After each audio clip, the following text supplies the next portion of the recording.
I was gravely ill. Gravely ill. When Debbie contracted a urinary tract infection, she assumed antibiotics would take care of it, but things went downhill fast.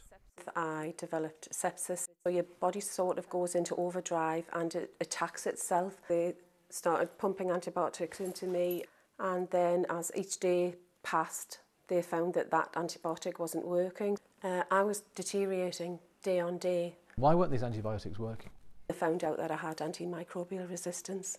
It's becoming more and more common, which is what the alarming thing is and why we have to do something. Antimicrobial resistance happens when microorganisms, such as these bacteria, evolve, and drugs, such as antibiotics, can no longer kill them. Antimicrobial resistance is predicted to kill more people than cancer by 2050. And if we get to a stage where we have no working antibiotics, it would essentially mean the end of modern medicine. The research really started with a curious question around why can bacteria not survive in a beehive?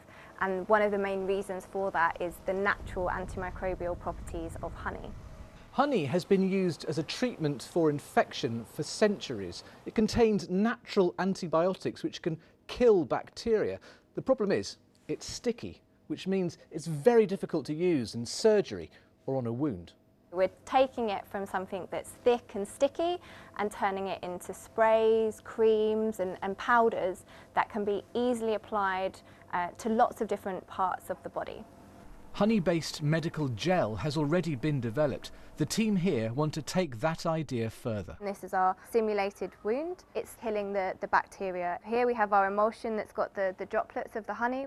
And this could be used preventatively as well, so before a surgeon makes an incision. Would that work potentially as well as an antibiotic prescribed by a doctor?